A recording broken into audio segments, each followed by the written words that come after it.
This meeting is being live streamed. Okay. You should see me in a couple different places.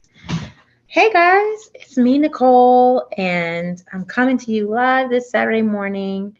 I should be streaming on YouTube and Northeast Georgia and Northwest Georgia Classical Conversations Facebook pages. Good morning. Actually, I think it might be afternoon now. Good afternoon. It's been a quiet day. My kids left this morning. My youngest three left this morning to be with grandparents. And so I am sitting here getting stuff done. And I thought that I would do a quick review of the Scribblers book. So let's get right into it. I'm super excited to be able to talk with you about this book. So first of all, it's called Scribblers at Home, Recipes for Lifelong Learning. And it's been built as a recipe book. There's really no food in here. So it's a metaphor. It's like learning as a recipe, and everything is set up as if it's a recipe. So let's take a look inside. I'm going to jump to the nitty gritty first because I know that's what you guys want. So here's arithmetic. Here's just a random page I opened it up to. Every 2-page spread has on the left side an activity, and on the right side there's a chart. And that is pretty cool because on the left side, the activity is very simple. It's usually something that you can do without materials or maybe with minimal materials that you can do with your child, with your children. And then on the right side, there's a chart, and that chart might seem pretty complicated for the ages of this book. However, the point is that these exercises are going to inform these learning objectives. So parents, you get to sit here and study these charts and you will be familiar with them. Your child will see them and they will become familiar with them over time. Remember, this is not a one and done activity. We are classical educators, and classical educators repeat, repeat, repeat. That's what our foundations is all about. That's how our grammar stage works. That's the trivium. That's how our learning works. And so we are repeating, we're doing these over and over again whenever we want to. There's no rhyme or reason to when you do them. There is reason, sorry, but there's no rhyme necessarily. You could do it once a week. You could do this activity one time, and then when the kids go, can we play that such and such again? You can pull out that same activity. Maybe you do it 3 or 4 times in a week. Maybe you do it 3 or 4 times in a month. Maybe you do it every Tuesday for the month of June or something like that. This chart is helping you to know that this activity is informing their learning, the things that are on this chart, the objectives on this chart. These charts are pulled, many of them, straight from later grades. So that means that when they get to that grade, they won't be intimidated by the information on this chart because they will have seen it over and over again since they were 3 or 4 or 5 years old. So that's a math one. Let's flip. Here's a literature one. This one says, read the story, Young Robin Who Was Afraid to Fly aloud. You can pick any story. You don't always have to use the one that they have. Use that story aloud, name the characters, explore the emotions, draw the pictures, ask the children, and blah, blah, blah, right? So this is an example of an activity that you can do based on one story or any story that you want. It's guiding you through the process of interacting with your student, right? Here on this in this paragraph, every page has a paragraph at the bottom of the activity. And I think this might be my favorite part. It's called Tips and Hints. Any page you turn to. I'm just randomly turning to pages, right? That was Latin. This one is literature. Once again, there's an activity and a chart, right? And this paragraph at the bottom of the activity is really helpful because it tells you the why. Why are we learning this? What does this do to help your child and you as a parent prepare them for learning these larger and bigger and deeper objectives later in life? What is the connection, right? Because these simple activities have a connection to these more complex learning objectives. Does that make sense? All right, so this is why I loved it. Okay, so let's take a look at this one. It says, this is a document annotation chart. So when you sit as an adult and you look at this, you're like, am I really teaching my 5-year-old the document annotation chart? No, not necessarily. Maybe you teach them one thing on this chart. Like I might say, hey, Did you know that when I underline something in a book, that means I think that it's a major point? That's it. And some people call it an underscore. I could teach my 5-year-old that. Some people call underlining an underscore. So you write something on the board and you say, hey, go draw a line under it. That's an underscore. Did you know that some people would, when you underline something in a book, some people underline things in their books that they want to remember, and that means you think it's a major point? That's it. Maybe next time you go, hey, have you ever seen this star? That star is actually called an asterisk. The star or asterisk. That's right on this chart. Just teach one thing about this chart, right? Where do they normally put it? They normally put it at the margin or maybe at the end of a word. You could teach any one thing. This asterisk means that it says use sparingly to emphasize the 10 or 20 most important statements in the book. So this asterisk, when you put it at the end of a sentence, means that's a very important statement, or normally it has a footnote or something. You can just pick that one thing that you're going to teach to your kid, right, off of this chart. Now look at this. The Magna Carta, 1215. Remember, English King John signed the Magna Carta in 1215. Limiting the king's power. That's part of one of our history sentences, right? So here in this Scribbler's book, you have a part of the Magna Carta. Look at that. I just turned to this. This is my first time seeing this. For a trivial offense, a free man shall be fined only in proportion to the degree of his defense, and for a serious offense correspondingly, but not so heavily as to deprive him of his livelihood. Ooh, y'all. So you mean to tell me that if somebody makes a mistake, you're not supposed to deprive them of their very livelihood? Oh, okay. Maybe we should be reading this today. I digress. All right. So this is really more for us, and we can use these as like points. Like I said, you could be like, oh, did you know? Blah, blah, blah. And that's just it. Just one little thing that you're teaching your child. And then remember, they're going to see these charts again later in their education. They're going to see the Magna Carta later in their education. Here's a rhetorical devices chart. I could totally use this with my 7-year-old. Hey, have you ever heard of alliteration? These are things they're going to be studying in essentials, right? So when they get to essentials, it's not foreign or intimidating to them. It's familiar. Did you know that I don't even know this word. Repetition of a word or phrase at the beginning of subsequent clauses, lines, and or sentences. Anaphora. Okay, I think that I've heard that word before. And so here's an example over here. So you could just read this example, say, hey, did you know an anaphora is when you repeat the same thing over and over again for emphasis? Let me give you an example.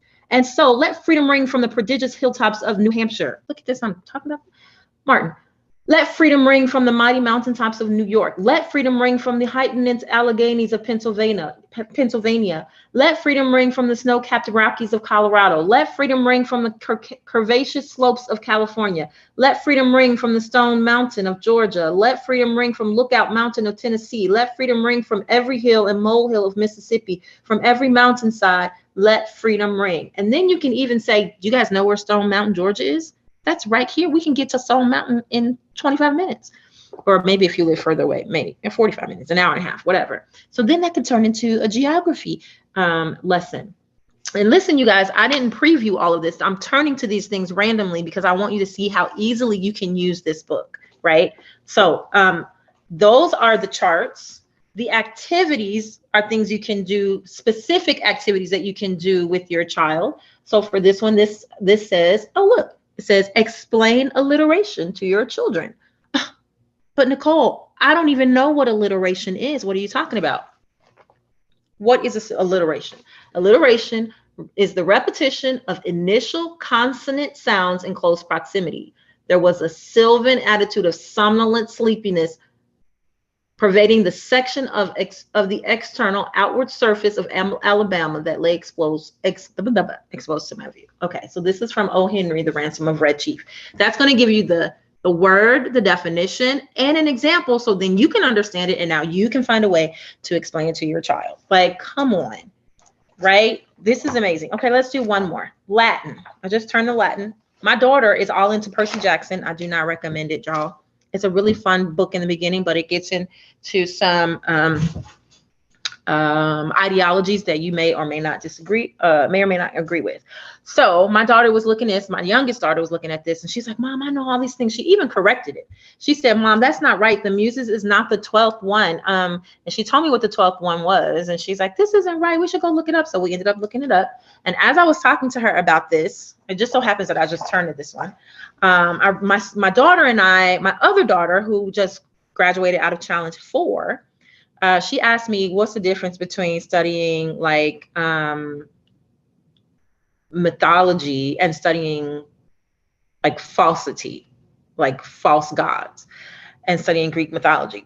And she asked me a bunch of questions, and we talked. We had a good conversation about it, about like, how do you, why do we study Greek mythology? Well, 2 weeks later, I was in this book and I was talking about this with my younger daughter, and I was like, oh, let me look at this. And there's a paragraph here that talks about why we study Greek mythology. I'm going to read this part to you. Knowing the history of ancient cultures, including the names of their gods and goddesses, actually provides Christian students with a deeper understanding of scripture and of Christianity. Such students can better understand the story of Paul and Barnabas in Acts 14 when they were mistaken for Greek gods. And it goes on to give a really good explanation about why Classical Conversations has decided that it's important that kids study Greek mythology and Greek and Roman history. Particularly, it makes sense because so much of our political and governmental, so many of our governmental documents are informed by Roman documents and Roman government, right? So it just makes sense. But I didn't think of that. And bam, here we have this brand new book that I just happen to have. And I was able to take it to my Challenge 4 student and say, read this and tell me what you think. This kind of makes sense to me. She read it and she was like, oh, yes, that actually made connections. Having this connection explicitly made for her helped her to understand why she had done all that work. Now, imagine if I had been doing all of this and understanding this since she was 5 or 4 or 3 or 10 or 12 or 15, right? Like whatever, if it's going to help her whenever, right? So anyway, I just wanted to give you guys a really in-depth look at this book. See, it's dirty. It's dirty because, so here's what happened. They sent it to me as part of the bookstore, and I got to looking at it and was like, let me go and get my own because I know that I'm going to be using it. And I ended up buying it for myself. So we have Latin, the she-wolf. And you do a little thing about a story about a she-wolf, right? I'm just reading this for the first time, the she-wolf in Kings of Rome. So if you have Kings of Rome, which is in our bookstore, you would read that book. That story from that book. If you don't, you can pick another book, pick a resource. If you happen to be in Essentials or have ever been in Essentials, then you can look at the student resource packet. If you're not in CC at all, you can just get a children's book. Like you don't have to choose the same exact books every time or any time that are here, but this will give you the questions to ask and some of the things that you can do around character conversations and stuff like that.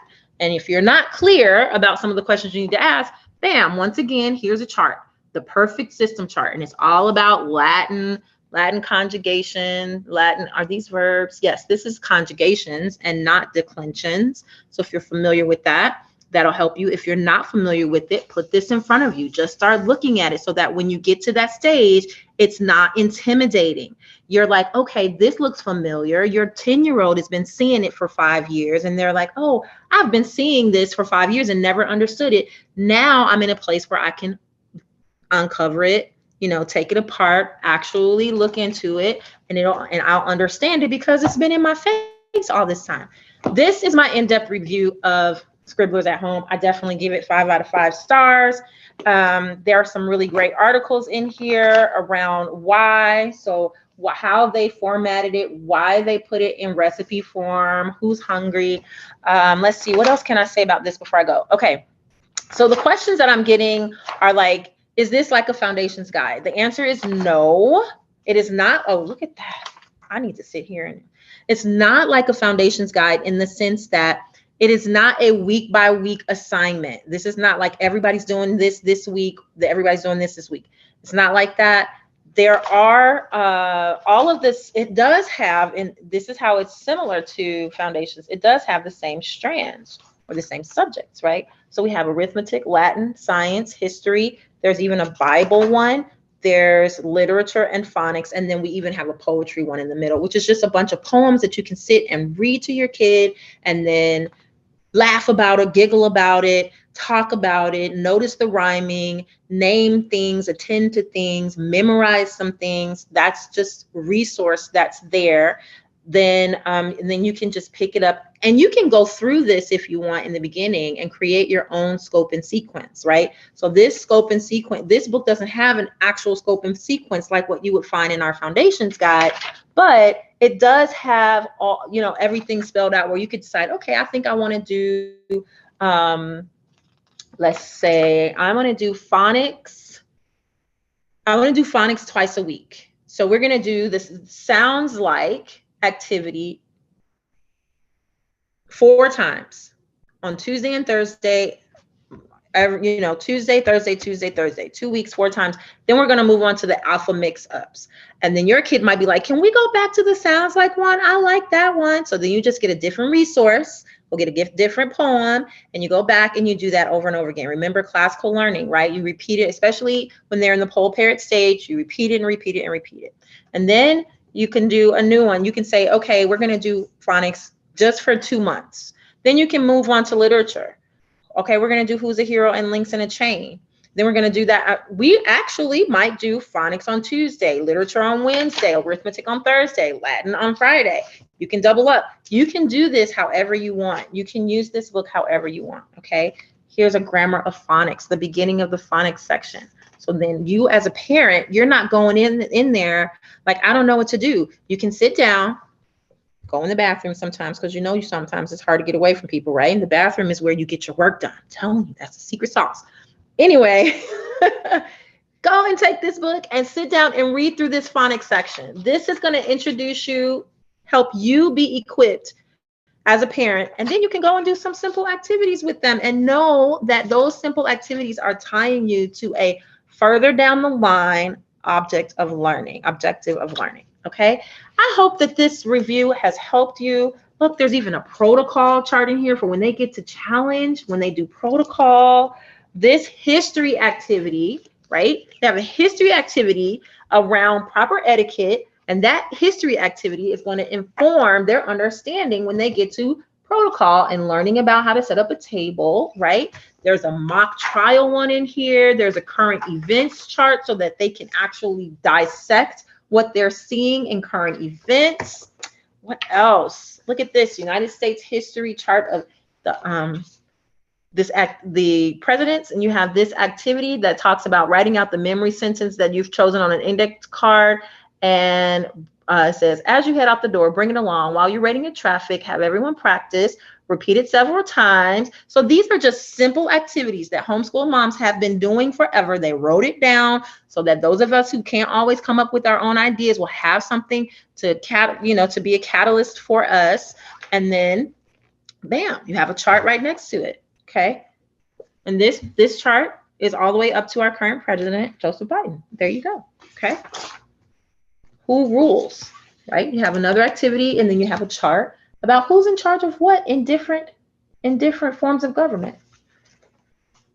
All right, so I'm hoping that this is helpful. I think I'm right at about 10 minutes. I don't even know, y'all. I think the clock I was looking at is not actually timing what I'm doing, which is kind of funny because there's that. Okay, so I really hope that you guys have found this to be helpful. And would you do me a favor and share this video if you know someone who could use something like this? Because here's the cool thing about this. This is not directly dependent upon anything in CC. Anybody, whether they are in CC or not in CC, can use this book. And they can be learning about all these various things. There's a nice little chart for activities. They can be learning about all these things, whether or not they're in CC. This is a great book to give to someone over the summer. Let's say you have someone who is headed into Challenge A and they weren't homeschooling before, and now they're going to be homeschooling. Well, check this out. This has so many charts and so many concepts in it that you could help someone get ready for challenge by giving them this book or by having them purchase this book. That is what I think of Scribblers. This is an unofficial review. Don't take anything I say to the bank. Let's see, some supplements that you might want to invest in: the Echoes books, the Uncle Paul's books, any kind of library book or resources. I'm a big fan of using Aesop's Fables, because I think that they're simple enough for kids to dissect and look through, and they teach actual good morals. So I really like that. They really do. This book emphasizes intentional play and family learning. So it's not just that you give this book to a kid and tell them to go copy something. This is you having fun with your kids, which is, I think, my favorite part. So I'll close with this story. A couple of days ago, my kids were like, I'm bored. And we're getting, I was getting ready for them to go out of town. So everything that we were doing was very work related. It was like, clean your room, get packed, let's do laundry, this and that. And I was like, okay, let's take a break. They wanted to get on the screen. And I said, no, let's not get on the screen. So I said, you know what, let me pull out this book. And I pulled out the book and I opened it to one of the phonics activities. And I ended up cutting up a few pieces of paper. Let me see, do I have any still in front of me? Here's one. Can you see that? There we go. There we go. That's the piece of paper. Now mine were small, but theirs were big because they write bigger. So what we had to do was get 2 pieces of paper. We ended up doing it like 3 or 4 times. You get 2 small pieces of paper. You write down a word, make sure it's spelled correctly, and then you put the letters of that word in alphabetical order on another piece of paper, and then you give it to the person next to you. So we called the game D-Scramblers. I don't know if they have a name for it in this book, but that's where I got it from. It was page 52. Okay, so I created an example, and then it says to make a scramble of this word, put the letters in alphabetical order. So that's what we did. We put the letters in alphabetical order, which also is teaching my 7-year-old alphabetical order. That's helping my 9 and 11-year-old understand alphabetical order better so they can use the dictionary. And then look, according to this book, I can use that to help teach spelling rules. So I can be like, hey, when you unscrambled that word had a soft, let's see. What did I say it was? I can't remember which word it was, but I was like, that word has a soft C because it's before E, I, or Y. So look, there's a word. There's a rule that says the soft C says S before E, I, or Y. Y'all, and they had fun. We did it for like 35, 40 minutes, and they had fun, and I love it. So I'm going to sign off now and go get myself something to eat. I've been threatening to do a video like this, and I may do one that's a little bit shorter and a little bit smoother. But if you found this helpful, would you please comment and let me know, and share this video out because this is a public page, and let folks know about Scribblers. You do not have to be in CC to get benefit from Scribblers. Okay? All right. I hope you found this helpful, and I hope you have a fabulous day.